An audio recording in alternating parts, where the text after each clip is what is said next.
আচ্ছা, আজকে আমাদের টপিক হচ্ছে ওই আপেক্ষিক ভর নির্ণয়ের যে আমরা সূত্র দেখছিলাম সেটার কিছু অঙ্ক দেখব। আর একই সাথে আইসোটোপ হইলে সেই ক্ষেত্রে আমরা আপেক্ষিক ভরটা কিভাবে নির্ণয় করব, গড় আপেক্ষিক ভর, সেইটার কিছু অঙ্ক দেখব। আর লাস্টে হচ্ছে আইসোটোপ, তেজস্ক্রিয় আইসোটোপ গুলোর ব্যবহার নিয়ে একটু কথা বলবো। আজকে এই চ্যাপ্টারটা শেষ হয়ে যাবে ইনশাল্লাহ। তাইলে আগের দিন আমরা পারমাণবিক ভর বা আপেক্ষিক পারমাণবিক ভর এটাকে শুধু পারমাণবিক ভরও বলা হয়।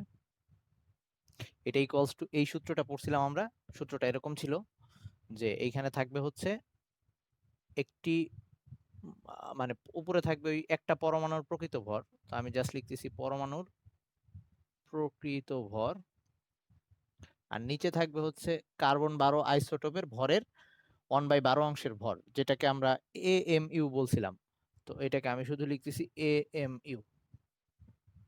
তো এটা ছিল হচ্ছে আমাদের আহ, সূত্রটা। এবং এএমইউ এর পরিমাণটা ছিল 1.66 ইন্টু 10⁻⁻24 গ্রাম। এই এএমইউ ছিল, এখানে লিখে রাখি, এএমইউটা ছিল 1.66 ইন্টু 10⁻⁻24 গ্রাম। তো এটা দিয়ে ছোট ছোট অঙ্ক আসতে পারে, যেটা হচ্ছে, হ্যাঁ চলবে, কোনো সমস্যা নাই। ওকে, এখন আসি এইখানে এই আপেক্ষিক পারমাণবিক ভর। ধর একটা কোশ্চেনটা হচ্ছে এরকম একটা কোশ্চেন। ধর বলা হইলো যে ফ্লোরিনের এফ পরমাণুর ভর, হচ্ছে 3.16 ইন্টু 10⁻⁻23 গ্রাম। এটা যদি ফ্লোরিনের একটা পরমাণুর ভর হয়, তাহলে এটার আপেক্ষিক ভর কত? এর বা শুধু লিখলাম পারমাণবিক ভর কত, আপেক্ষিক ভর বা শুধু পারমাণবিক ভর কত? ওকে, তাহলে আমাদের ওই সূত্র অনুযায়ী উপরে থাকবে হচ্ছে পরমাণুর প্রকৃত ভর যেটা দেওয়া আছে, আর নিচে ভাগ দেব এটা দিয়ে। তাহলে যেটা আসে, উপরে হচ্ছে 3.16 ইন্টু 10⁻⁻23, আর নিচে হচ্ছে ভাগ এই এএমইউ 1.66 ইন্টু 10⁻⁻24। এটা দিয়ে ভাগ দিলে আসতেছে হচ্ছে 19 পয়েন্ট সামথিং আর কি, 19 আর কি।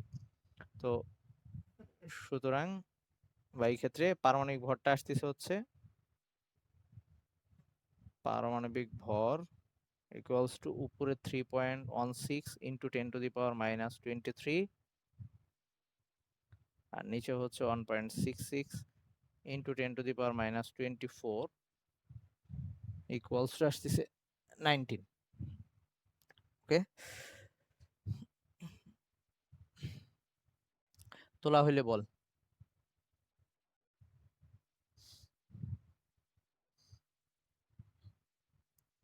হয়েছে সবার?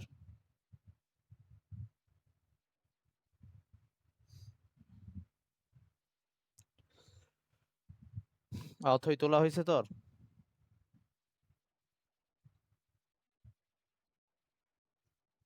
আচ্ছা আচ্ছা আচ্ছা, সমস্যা নাই, ওকে। আচ্ছা, বাকিদের তোলা হলে আমি পরেরটাই যাচ্ছি। এবার ধর উল্টা একটা করাচ্ছি। যেমন ধর আপেক্ষিক পারমাণবিক ভর দেওয়া আছে, বের করতে, বা পারমাণবিক ভর দেওয়া আছে, বের করতে হবে পরমাণুর ভর, এরকম যদি হয়, তাহলে ধর এইবার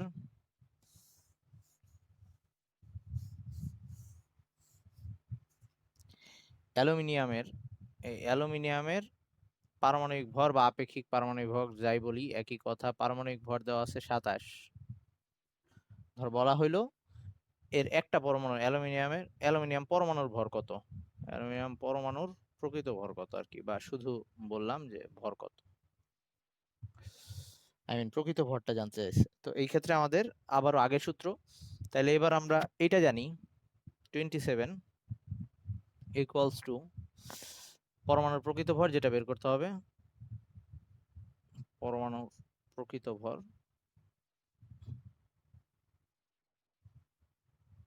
আর নিচে হচ্ছে আহ ইয়া 1.66 AMU, 1.66 ইন্টু 10⁻⁻24। গ্রাম। তাহলে আলটিমেটলি যেটা আসতেছে 27, এটার সাথে গুণ দিতে হবে 27 ইন্টু 1.66 ইন্টু 10⁻⁻²4, সেটা গুণ দিলে আসতেছে হচ্ছে লিখবে পরমাণুর ভরও লিখতে পারে, একটি পরমাণুর ভর লিখতে পারে। এইটাকে কোশ্চেন এভাবে বলতে পারে, অ্যালুমিনিয়াম পরমাণুর ভর কত, এটা বলতে পারে। অ্যালুমিনিয়ামের একটি পরমাণুর ভর কত, এটা বলতে পারে। বলতে পারে অ্যালুমিনিয়ামের প্রকৃত ভর কত, এভাবে বলতে পারে। যেভাবে বলুক ওইটাকেই মিন করতেছে। ওকে, অ্যালুমিনিয়ামের ভর তাহলে আসতেছে অ্যালুমিনিয়ামের প্রকৃত ভর বা অ্যালুমিনিয়াম পরমাণুর ভর। অ্যালুমিনিয়াম পরমাণুর ভর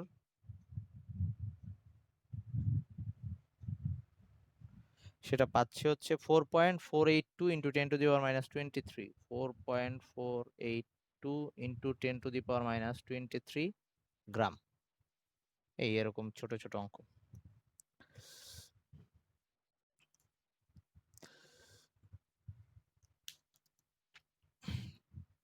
এটুক লেখা হইলে বল।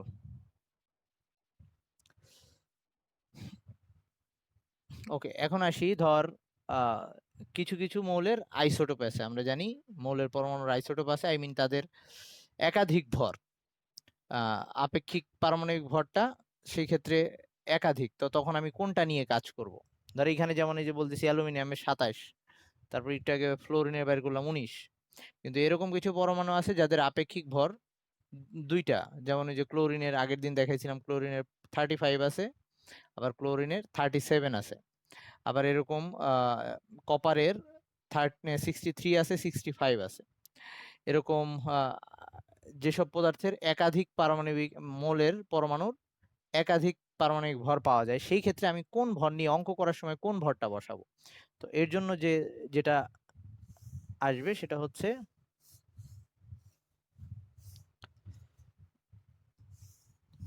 আইসোটোপের ক্ষেত্রে আর কি। তাহলে আইসোটোপের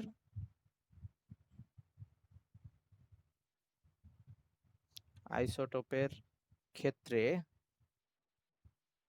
গড় আপেক্ষিক পারমাণবিক ভর নির্ণয়, আমরা তখন আর শুধু পারমাণবিক ভর বা আপেক্ষিক পারমাণবিক ভরের সামনে গড় কথাটা অ্যাড করে দিচ্ছি, কারণ ওরা কয়েকটা টাইপের পাওয়া যাচ্ছে নির্ণয়, ওগুলা সবগুলোর একটা এভারেজ নিব। তো এই গড়টা ওই যে নর্মাল যে গড় করি ঠিক ওভাবে না করে কিভাবে করব, সেই ক্ষেত্রে তারা প্রকৃতিতে কতখানি পাওয়া যায় সেটার উপরে পার্সেন্ট নেব, পার্সেন্টটা হিসাব করব। যেমন ধর এই যে ক্লোরিন, ক্লোরিন যেটার আপেক্ষিক পারমাণবিক ভর হচ্ছে 35, ক্লোরিনের যেটা 35, এটা প্রকৃতিতে পাওয়া যাচ্ছে প্রায় 75%। ক্লোরিন 35 এটা প্রকৃতিতে পাওয়া যায়, আমি এখানে লিখলাম প্রাপ্যতা, প্রাপ্যতা হচ্ছে 75%। প্রকৃতিতে যত ক্লোরিন পরমাণু পাওয়া যায় তার 75%-এর ভর থাকে, মানে আপেক্ষিক ভর থাকে হচ্ছে 35। আর ক্লোরিন 37 যেটা, সেটার প্রাপ্যতাটা প্রকৃতিতে হচ্ছে 25%। তো এই ক্ষেত্রে আমরা যখন কোনো একটা অঙ্কে ক্লোরিনের ভর বসাইতে যাব, কোনটা বসাবো, 35 বসাবো না 37 বসাবো? তো এইসব ক্ষেত্রে আমরা যেটা করব, আমরা গড় আপেক্ষিক পারমাণবিক ভরটা নির্ণয় করে নিব। তাহলে গড় আপেক্ষিক পারমাণবিক ভরটা এরকম, তাহলে ক্লোরিনের গড় আপেক্ষিক পারমাণবিক ভর, বা শুধু ক্লোরিনের পারমাণবিক ভর আমি বলতে পারি। তো এটা কত হবে, যেইটা যে পরিমাণ পাওয়া যায়, ধর এটা পাওয়া যাচ্ছে হচ্ছে 35, এটা 35, এটা পাওয়া যাচ্ছে হচ্ছে 75%। তাহলে এইটার ভরের 75% নিব আমি, তাইলে নিব হচ্ছে 35 ভরটার 75%, আই মিন 70/100। 75% হচ্ছে 75/100, 75/100 আর কি। আর এই 37 যেটা, সেটা পাওয়া যায় 25%, তাহলে 37-এর ভরের নিব 25%, মানে হচ্ছে 37 ইন্টু 25/100। তার মানে সহজ কথায় যেটা যত পার্সেন্ট পাওয়া যাচ্ছে তার ভরের তত পার্সেন্ট নিব। তাহলে এবার এটা হিসাব করলে যা আসতেছে, এটা টোটালটা হিসাব করলে আসবে 35.5। এটা টোটালটা হিসাব করলে আসবে,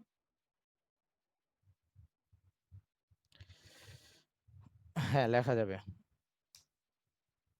35 ইন্টু 75 প্লাস 37, মানে তুই 100টাকে নিচে লেখা, ওভাবেও লেখা যাবে, কোনো সমস্যা নেই, কিন্তু এভাবে বুঝতে সুবিধা।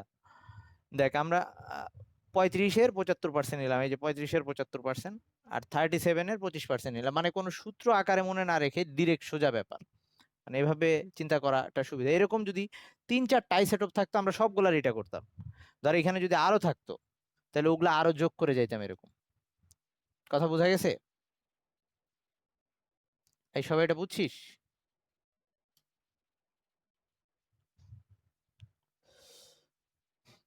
এই অর্থে বুঝছিস নাকি? আচ্ছা, কেউ না বুঝলে বলিস আবার। এবার আসি, আচ্ছা এবার আসি এটার উল্টাটা। এটার উল্টাটা হচ্ছে যে আমাকে এরকম আপেক্ষিক পারমাণবিক ভর দেওয়া থাকবে, আর বলে দিবে এরকম দুইটা আইসোটোপ আছে, কত পার্সেন্টে আছে সেটা বের করতে হবে, মানে প্রাপ্যতাটা দেওয়া থাকবে না। তো আমাদের এরকম একটা বলে দিল, ধর ওই যে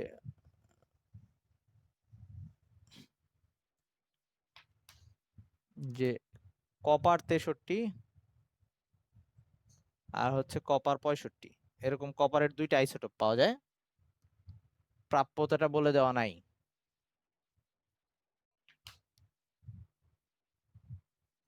ওকে, প্রাপ্যতা বলে দেওয়া নাই, বলে দেওয়া আছে যে এটার গড় আপেক্ষিক পারমাণবিক ভরটা হয় 63.5।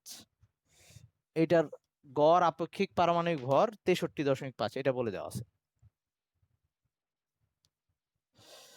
যে এটা হচ্ছে কপারের, তাইলে কপারের দুইটা আইসোটোপ পাওয়া যায় এটা বলে দিছে, কত পার্সেন্টে পাওয়া যায় বলা নাই, বলে দিছে হচ্ছে এর গড় আপেক্ষিক পারমাণবিক ভর 63.5, আমাকে বের করতে হবে প্রাপ্যতাটা কত পার্সেন্ট, এটা কত পার্সেন্ট আছে, এটা কত পার্সেন্ট আছে।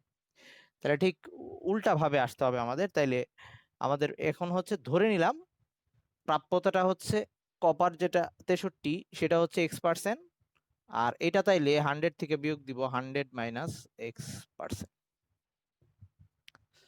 এবার আমরা X এর ভ্যালুটা বের করব।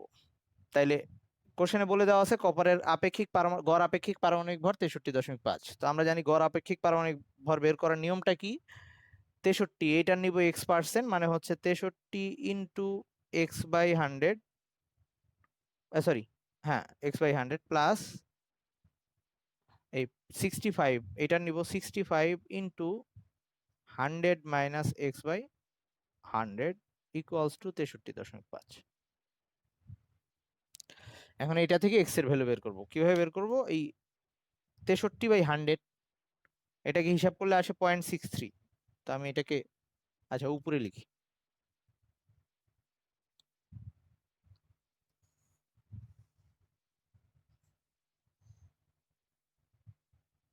এখানে আসতেছে 0.63x প্লাস এটা আসতেছে 0.65, 0.65 100 মাইনাস এক্স, ওখানে ইকুয়ালস টু 63.5।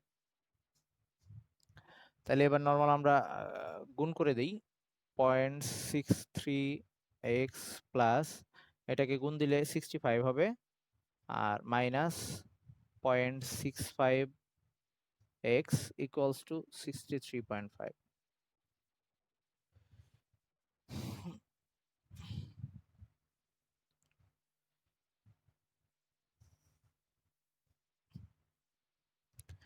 তাহলে এবার এখান থেকে এইখানে আসতেছে হচ্ছে যদি মাইনাস মান আসতেছে -0.02x ইকুয়ালস টু, এই 65কে যদি ওই পাশে নিয়ে যাই তাহলে আসতেছে -2, 1.5 না 63, হ্যাঁ 1.5।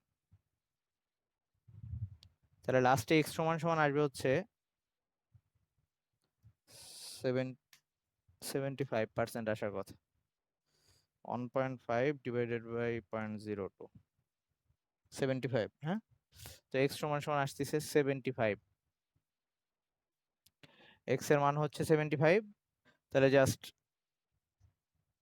আমাদের আর একটা ছিল হচ্ছে কপার 63, ওটা আসলো 75%, আর আরেকটা হচ্ছে কপার 65, ওটা আসলো 100 - 75, মানে হচ্ছে 25%।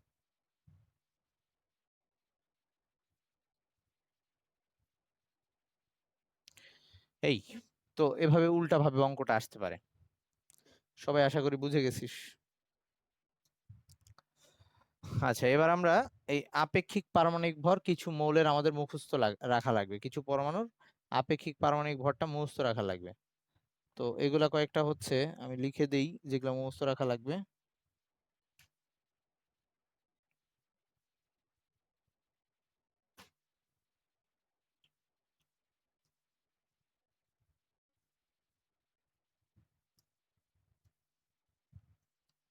যেগুলোর আপেক্ষিক পারমাণবিক ভর বা পারমাণবিক ভর আমাদের মুখস্থ রাখতে হবে, আমি সেগুলো কয়েকটা লিখে দিচ্ছি।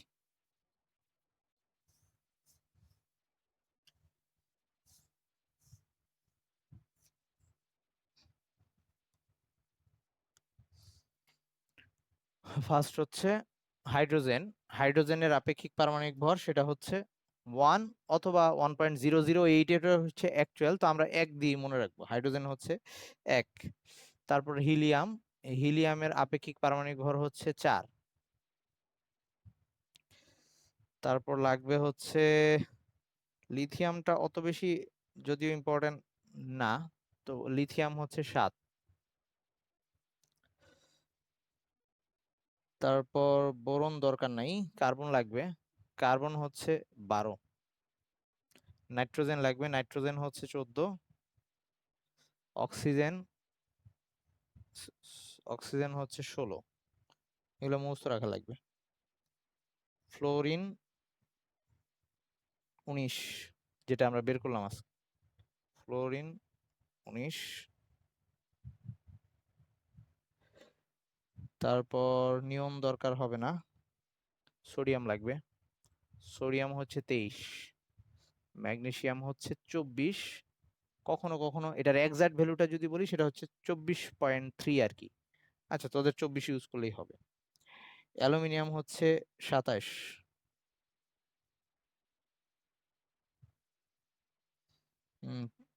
সিলিকন লাগবে, সিলিকন হচ্ছে 28। ফসফরাস, সেটাও লাগবে, ফসফরাস হচ্ছে 31। আর সালফার হচ্ছে 32। ক্লোরিন লাগবে, ক্লোরিন 35.5। আর্গন দরকার হবে, আর্গন 40।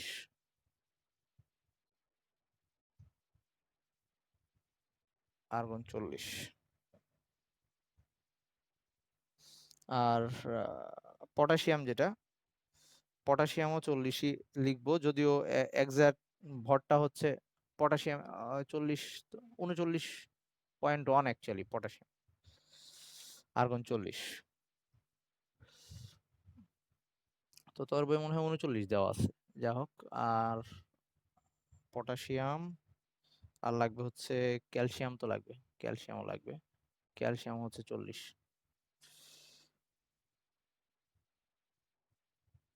এই আর্গনেটটা 39.9, তো বইয়ে 40ই দেওয়া আছে তোদের, 40ই ইউজ করবি, কোনো সমস্যা নেই। আচ্ছা, আর যেটা লাগবে, আর এইখান থেকে লাগবে হচ্ছে ক্রোমিয়াম লাগবে, ক্রোমিয়াম লাগবে, ক্রোমিয়াম হচ্ছে 52। তারপর ম্যাঙ্গানিজ লাগবে, ম্যাঙ্গানিজ হচ্ছে 54.9 বা 55। 54.9 লিখে দিলাম। আয়রন হচ্ছে 56, তবে এক্সাক্ট ভ্যালুটা হচ্ছে 55.85। ওকে, তারপর কপার আজকে বের করলাম আমরা 63.5। জিঙ্ক হচ্ছে 65.4। জিঙ্কের 65.4, 65.4।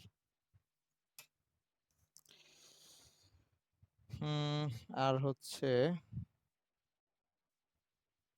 আর লাগবে সিলভার লাগবে, সিলভার হচ্ছে 100, সিলভার হচ্ছে 107.8।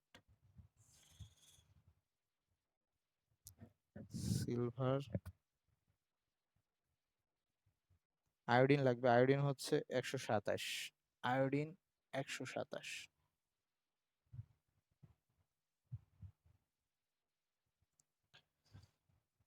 গোল্ড হচ্ছে 197, গোল্ড 197,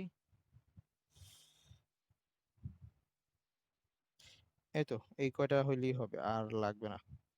আচ্ছা লেডটা দরকার ছিল, লেড হচ্ছে 208 বা 207 আর কি, লেড 207, এরকম কয়েকটা দিয়ে দিলাম। এগুলা মুখস্থ রাখিস, এগুলা মাঝে মাঝে বিভিন্ন জায়গায় দরকার হবে,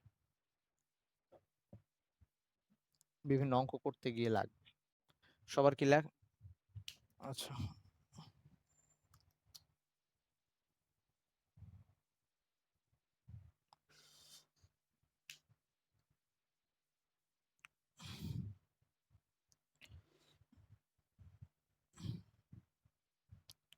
সবার লেখা হয়েছে। আচ্ছা দাঁড়া নিকেলটা দিই, নিকেলটাও দিয়ে দিই, নিকেলটা লিখে দিই 58.7 মেবি।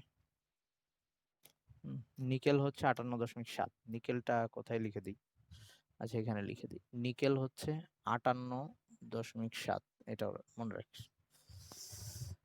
তো এখন এই পারমাণবিক ভরগুলা মুখস্থ রাখা লাগবে আমাদের। এই লাস্টের গুলার মধ্যে ধর ক্রোমিয়াম, তারপরে হচ্ছে যে আয়রন, কপার, জিঙ্ক, এগুলা বেশি দরকার, আয়োডিনটাও দরকার। এগুলা ওই যে পিছনের কিছু চ্যাপ্টার গুলাতে গিয়ে এগুলা দরকার হইতে পারে। ওকে, এখন আমরা এগুলা থেকে এই পারমাণবিক ভরগুলা যেহেতু আমাদের মুখস্থ রাখতে হবে, এই মুখস্থ মানগুলা থেকে আমরা এক একটা পরমাণু অণুর আণবিক ভর বের করতে পারবো। তো আমরা যেমন এই আপেক্ষিক পারমাণবিক ভর, ওরকম হচ্ছে আণবিক ভরের ক্ষেত্রেও আমরা তাহলে ওই জিনিসটা আসবে হচ্ছে আপেক্ষিক আণবিক ভর, আই মিন পরমাণুর ভরগুলোও যেহেতু আমরা আপেক্ষিক ভাবেই নিছি, তাহলে যে ভরটা পাবো অণুর ভর সেটাও হবে আপেক্ষিক আণবিক ভর, বা শুধু আণবিক ভর বলবো আমরা এটাকে। তাহলে এরকম দুই একটা উদাহরণ দেখাচ্ছি।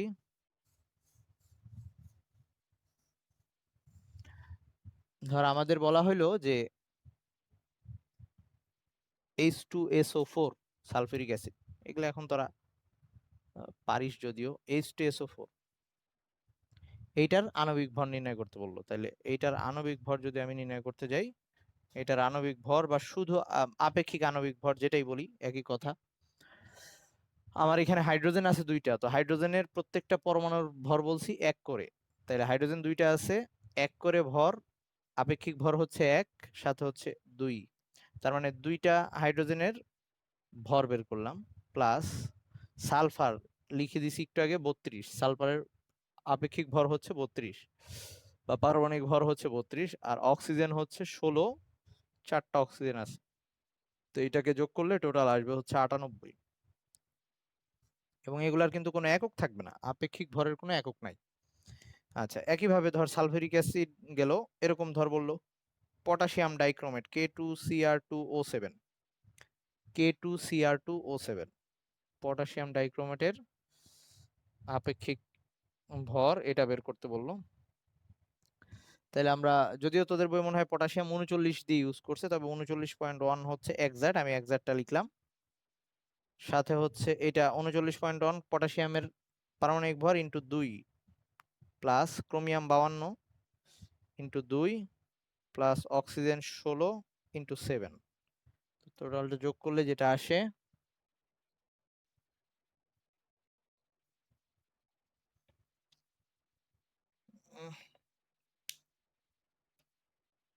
আমি ক্যালকুলেটরটা কই রাখলাম, 39.1 into 2 plus 52 into 2 plus 16 into 7, তাহলে আসতেছে হচ্ছে 294.2। আর তোরা যদি এই 0.1টা ইউজ না করি, শুধু 294 আসবে আর কি, 294.2। ওকে, এইভাবে আমরা আপেক্ষিক আণবিক ভর বের করে ফেলতে পারবো। আচ্ছা এটা আশা করি এটা নিয়ে কারো কোনো প্রবলেম নাই তোদের। এবার এই চ্যাপ্টারের শেষ টপিক, এবং চ্যাপ্টার শেষ হয়ে যাচ্ছে আজকে, সেটা হচ্ছে এই যে আমরা আইসোটোপ গুলো পড়লাম, এই আইসোটোপের মধ্যে কিছু আইসোটোপ আবার তেজস্ক্রিয় হয়। তেজস্ক্রিয় আইসোটোপ মানে এগুলা নিজেরা স্বতঃস্ফূর্তভাবে ভেঙে এইসব পরমাণুগুলোর নিউক্লিয়াস ভেঙে সেখান থেকে আলফা রশ্মি বের হয়ে আসা, মানে সেখান থেকে অ্যাকচুয়ালি 2টা করে প্রোটন বের হয়ে আসে এরকম, মানে এটা আলফা রশ্মি। বিটা রশ্মি বের হয়ে আসতে পারে। বিটা রশ্মি হচ্ছে নিউক্লিয়াসের ভিতর থেকে নিউট্রন ভেঙে ইলেকট্রন বের হয়ে আসে, মানে নিউট্রন ভেঙে ইলেকট্রন বেরিয়ে আসে। তো এগুলো নিয়ে আমরা আবার ফিজিক্সে পড়বো, ফিজিক্সের চ্যাপ্টারে পড়বো। তো এই আলফা রশ্মি, বিটা রশ্মি বা গামা রশ্মি এরকম যেসব আইসোটোপ গুলা থেকে বেরোয় আসে সেগুলাকে আমরা তেজস্ক্রিয় আইসোটোপ বলি। তো এরকম প্রায় যে তেজস্ক্রিয় আইসোটোপ গুলা এখন পর্যন্ত আইসোটোপ পাওয়া গেছে প্রায় 3000। এর মধ্যে কিছু প্রকৃতি, আচ্ছা শোন, এই তেজস্ক্রিয় আইসোটোপ গুলা বিভিন্ন ক্ষেত্রে ইউজ করা হয়। তো তেজস্ক্রিয় আইসোটোপের মধ্যে বিভিন্ন টাইপের ব্যবহার আছে। ধর, রোগ নির্ণয় করার জন্য, রোগ নির্ণয়, এটার জন্য একটা আইসোটোপ নাম হচ্ছে টেকনেশিয়াম, টিসি দিয়ে দেখায়। এটার টেকনেশিয়ামের ভরটা হচ্ছে 99। তো এটা টেকনেশিয়ামের একটা আইসোটোপ। এই আইসোটোপটা কি করতে পারে? গামা রশ্মি বিকিরণ করে। তো এখন এই গামা রশ্মি যখন বিকিরণ করে, তো এই টেকনেশিয়াম আইসোটোপটাকে ধর কোনো একটা জায়গায়, শরীরের কোনো একটা স্থানে অবস্থা কি, ধর তুই ফুসফুসের অবস্থাটা দেখতে যাচ্ছিস বা পাকস্থলীর অবস্থাটা দেখতে যাচ্ছিস যে কোনো রোগ হয়েছে কিনা বা সেইখানে কোনো ক্ষত সৃষ্টি হয়েছে কিনা, এরকম দেখতে চাইলে তো এই টেকনিশিয়ামটাকে আগে ইনজেকশনের মাধ্যমে পুশ করে যে জায়গায় আমি অবস্থাটা দেখতে চাই সেই পর্যন্ত পৌঁছানো হবে। পৌঁছানোর পর টেকনিশিয়ামে গামা রশ্মি বিকিরণ করে, সে তেজস্ক্রিয় যেহেতু, তাহলে সে ওই পর্শনে গিয়ে, বডির ওই পর্শনে গিয়ে গামা রশ্মি ছাড়তে থাকবে। তো গামা রশ্মি নর্মালি খালি চোখে দেখা যায় না, কিন্তু স্পেশাল টাইপের কিছু ক্যামেরা আছে যারা যেখান থেকে গামা রশ্মি আসে ওইটাকে ডিটেক্ট করতে পারে। তো ওই ক্যামেরার মাধ্যমে যদি ওই জায়গাটার ছবি তুলি তাহলে ওই জায়গার অবস্থাটা কি সেটা আমরা দেখতে পারবো। ওকে, তাহলে এটা হচ্ছে গামা রশ্মি মাধ্যমে আমরা টেকনিশিয়াম আইসোটোপটা ইউজ করে কোনো একটা রোগাক্রান্ত স্থানের অবস্থা জানতে পারবো। একই সাথে গামা রশ্মি আমাদের জন্য ক্ষতিকর, তাইলে এই জিনিসটা, টেকনিশিয়াম যদি আমাদের বডিতে থেকে এরকম গামা রশ্মি ছড়াইতেই থাকে তাহলে আমাদের জন্য সেটা ক্ষতিকর হইতো। কিন্তু সুবিধা হচ্ছে এর লাইফ টাইম বা অর্ধায়ু বলে, মানে আয়ু, লাইফ টাইম, সেটা হচ্ছে এর আয়ু বা লাইফ টাইম, এর লাইফ টাইমটা হচ্ছে 6 ঘন্টা, মানে ও 6 ঘন্টা পরে ভাঙতে ভাঙতে শেষ হয়ে যাবে আর কি, 6 আওয়ার। 6 ঘন্টা পরে সে আর থাকবে না বডিতে। তাহলে এই 6 ঘন্টার মধ্যে যেহেতু হয়ে যাচ্ছে, তো আমাদের বডির ক্ষতি হলেও সেটা দীর্ঘস্থায়ী হচ্ছে না, খুব অল্প পরিমাণে। এই কারণে এই টেকনিশিয়াম আইসোটোপটাকে রোগ নির্ণয়ে ব্যবহার করা হচ্ছে। আচ্ছা, এরপরে এরকম রোগ নিরাময়ে, রোগ নিরাময়,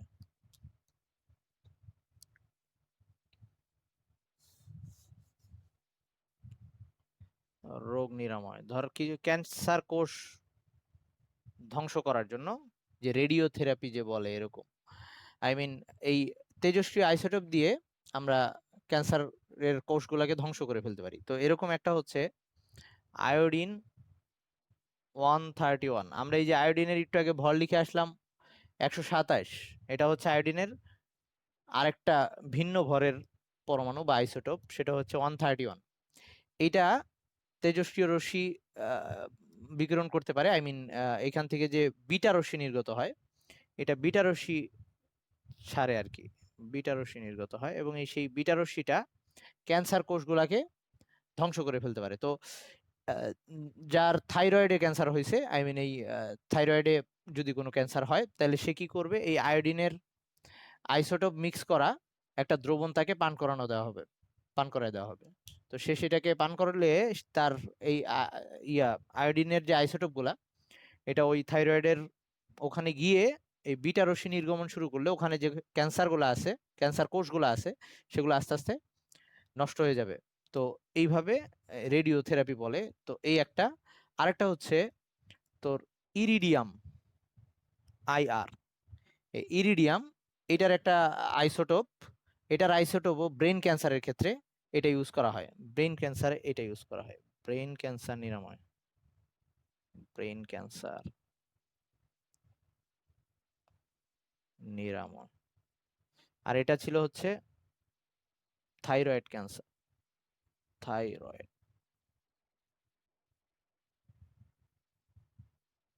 ক্যান্সার।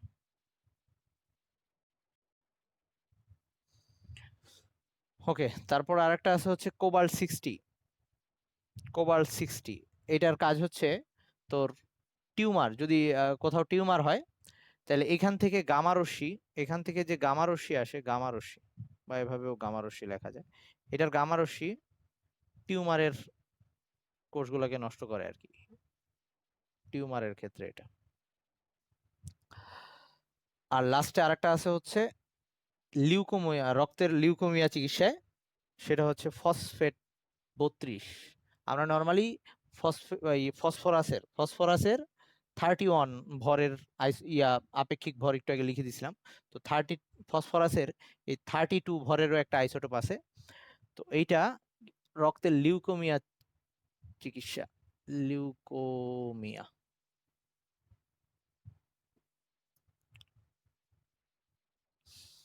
আচ্ছা, এবার আসি, এই তো এগুলো একটু মুখস্থ রাখবি অবজেক্টিভের জন্য, কখনো আবার ঘ নাম্বারেও বর্ণনামূলক আকারে আসে।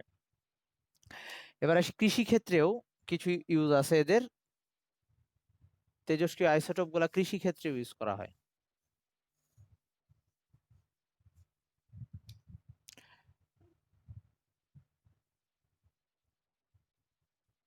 তো ধর আমাদের এমনি জমির উর্বরতা বাড়ানোর জন্য আমরা ওই যে উদ্ভিদের পুষ্টি উপাদানের মধ্যে পড়ছি যে নাইট্রোজেন, ফসফরাস, এগুলো হচ্ছে দরকারি উদ্ভিদের বডির জন্য। তো এর জন্য আমাদের প্রয়োজনীয় সার দিতে হবে, যেমন ধর নাইট্রোজেনের জন্য আমরা ইউরিয়া সার দেই, ফসফরাসের জন্য ধর এই যে টিএসপি দেওয়া যাইতে পারে। তারপর হচ্ছে আরো এরকম বিভিন্ন টাইপের সার আছে। তো এখন এই সারগুলা একটা নির্দিষ্ট পরিমাণে দিতে হবে। বেশি পরিমাণে দিলে আবার, অতিরিক্ত পরিমাণে দিলে আবার ইয়া হয়ে যাবে, ফসলের জন্য সেটাও ক্ষতি হবে, মাটির জন্য ক্ষতি হবে। আবার কম পরিমাণ হলে উদ্ভিদের জন্য এনাফ পরিমাণ হবে না। তাহলে এখন উদ্ভিদের বডিতে কি পরিমাণ নাইট্রোজেন ফসফরাস অ্যাকচুয়ালি দরকার, বা সে কি পরিমাণ পাচ্ছে, সেটা যদি আমরা জানতে চাই তাহলে কি করব, এইখানে জমিতে যদি কোনো এরকম তেজস্ক্রিয় আইসোটোপ দিয়ে দেই, তাহলে উদ্ভিদ যখন মাটি থেকে ওই পানি খনিজ লবণ শোষণ করবে, এর সাথে ওই আইসোটোপ গুলাও যাবে। তো এই আইসোটোপ গুলো উদ্ভিদের বডিতে গিয়ে যখন এই রশ্মি বিকিরণ করবে, তো কি পরিমাণে মাটির থেকে এরকম পুষ্টি শোষণ করতেছে, ওই রশ্মি বিকিরণের হারটা একটা যন্ত্র দিয়ে নির্ণয় করা যায়, সেটার নাম হচ্ছে গাইগার মুলার, গাইগার মুলার কাউন্টার। মানে এটা দিয়ে কাউন্ট করা যায়, এই জন্য এটা কাউন্টার, আর এটা বিজ্ঞানীর নাম গাইগার মুলার কাউন্টার। ওকে, এইটা দিয়ে ওই তেজস্ক্রিয় আইসোটোপ গুলা উদ্ভিদের বডিতে যাওয়ার পর কি পরিমাণ তেজস্ক্রিয়তা নিঃসরণ করতেছে সেটা মেপে আমি বুঝে যাব যে এই উদ্ভিদ বডিতে কি পরিমাণ নাইট্রোজেন ফসফরাস শোষণ করতে পারে, বা আমার কি পরিমাণ নাইট্রোজেন ফসফরাস সার দেওয়া দরকার। একই সাথে এই যে কীটনাশক আমি মাটিতে কতটুকু ইউজ করব ফসলের যাতে ক্ষতি না হয়, সো এই ক্ষেত্রেও আমরা এই তেজস্ক্রিয় আইসোটোপ ব্যবহার করে কীটনাশকের পরিমাণটা কতটুকু দরকার উদ্ভিদের জন্য সেটাও বের করতে পারবো। লাস্ট হচ্ছে ফসলের বিভিন্ন জিনগত পরিবর্তন ঘটানোর জন্য, যে উন্নত জাতের ফসল উদ্ভাবন করতে চাই, সেক্ষেত্রেও তেজস্ক্রিয় আইসোটোপের ব্যবহার আছে। আর লাস্ট, এই তেজস্ক্রিয় আইসোটোপের ব্যবহারে লেখা আছে বিদ্যুৎ উৎপাদন।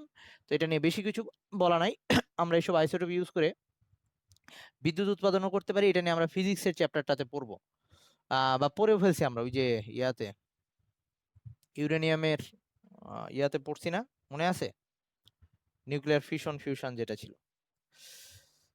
আচ্ছা, লাস্টে এই আইসোটোপের ক্ষতিকর প্রভাব নিয়ে কিছু কথাবার্তা বলা আছে, যে এই আইসোটোপ গুলা যদি তেজস্ক্রিয়, যেহেতু এগুলা যে রশ্মিগুলা বিকিরণ করতেছে, এটা পরিবেশ আর মানুষের জন্য ক্ষতিকর। একই সাথে ওই পারমাণবিক বোমার মধ্যেও এরকম তেজস্ক্রিয়তা ছড়ায়। একইভাবে বিভিন্ন বিদ্যুৎ কেন্দ্রে তেজস্ক্রিয় আইসোটোপ ইউজ করে, এইসব বিদ্যুৎ কেন্দ্রে যদি কখনো দুর্ঘটনা ঘটে, এগুলা বাইরে চলে আসলে সেই এলাকার মানুষ এবং অন্যান্য জীব যারা আছে তাদের, উদ্ভিদ বলি বা সবকিছুরই একটা বিপর্যয় চলে আসবে। তো এটা নিয়ে কিছু কথাবার্তা বলা আছে, এগুলা ঘ নাম্বারের জন্য মাঝে মাঝে আসতে পারে। তো আমাদের এই ছিল এই 3 নাম্বার চ্যাপ্টারটার পড়াশোনা। তো এখন তোরা যদি চাস তাহলে একটা পরীক্ষা টরীক্ষা নেওয়া যায়, আর নাইলে আমরা নেক্সট ক্লাস থেকে পর্যায় সারণী শুরু করব। আর যদি বলিস তাহলে আমরা নাইলে কেমিস্ট্রিটা একটু অফ রেখে ফিজিক্স কয়েকদিন আগায় নিতে পারি, সেটা তোদের ইচ্ছা।